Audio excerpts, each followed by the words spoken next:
Oil అయితే ఇందులో వేస్తాము. వేసిన తర్వాత ఒక 5 minutes ఆగాలి.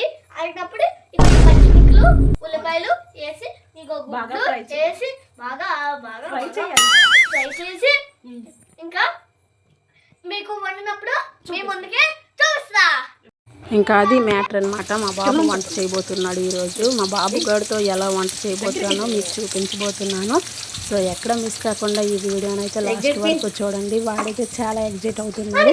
సో ఫస్ట్ టైం వాడైతే కుకింగ్ చేస్తున్నాడు. ఎందుకో సరదా పడుతున్నాడని అలా కూర్చోబెట్టి ఇలా అలా చెయ్యి నాన్న అనేసి అని చెప్తే వాడు అలా చేస్తున్నాడు. సో ఏదైనా అప్పుడప్పుడు ఇలా పిల్లలకి చెప్తూ ఉంటే వాళ్ళు కొంచెం యాక్టివ్గా ఉంటారు అనేసి ఒక ఆలోచనతో ఇలా ట్రై చేస్తున్నాను అనమాట. సో మా బాబు అయితే ప్రాపర్ వంటగాడిలా తయారైన మా అబ్బాయి. హైట్ ప్రాబ్లం కాబట్టి గుడ్డు ఇప్పుడు ఏం చేయాలి? గుడ్డు పగలగొట్టి అప్పుడు ఎగ్ రైస్ తయారవుతుంది.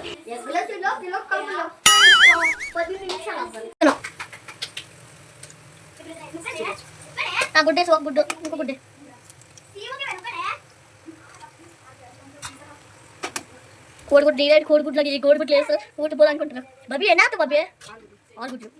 ఇప్పుడు అయితే ఫ్రెండ్స్ మా మమ్మీ 6 గుడ్లు వేస్తుంది. ఇంకా అది బాగా మిక్స్ చేసుకొని కలుపుకున్న తర్వాత మళ్ళీ ఎటు వేసింది అటే వేయాలి. మళ్ళీ 5 minutes తర్వాత ఎగ్ రైస్ రెడీ. ఇప్పుడు గుడ్లు అయితే ఆఫ్ అవుట్ అవుతుంది. ఇంకా అయితే గుడ్లు 5 గుడ్లు మమ్మీ వేస్తుంది. ఓకే ఒక్క 5 నిమిషాలు బబ్బీ, ఒక్క 5 నిమిషాలు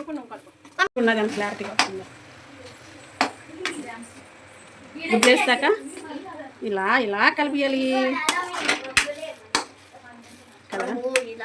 బబ్బీ నువ్వు చేయబెట్టి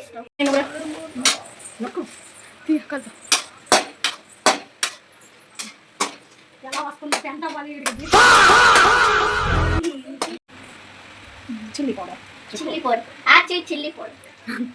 ఆచి కాదు నాని 3 mangoes. ఎప్పుడు వంట చేయడం అలాగే ఉంటుంది. అలా బోల్ అమ్ముతుందో కలుపుతాను దయచేసి. రే బాబు చెప్పు ఏది చేద్దాం బాబు చిన్నకన్నా.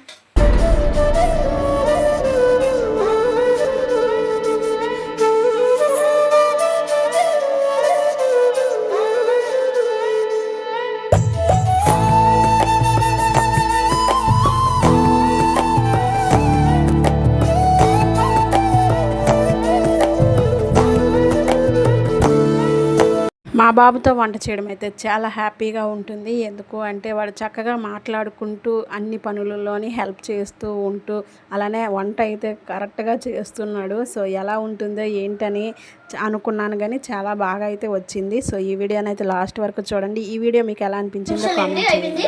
ఇంకా ఒక్క 10 నిమిషాలే ఈరోజు వంట ఫినిష్.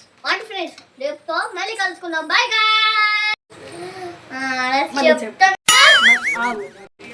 మా mummy channel like share subscribe. అబ్బాయి చేసిన ఎగ్ ఫ్రైడ్ రైస్ అదే ఫస్ట్ టేస్ట్ చేస్తున్నాడు. How is it? చాలా బాగుందా?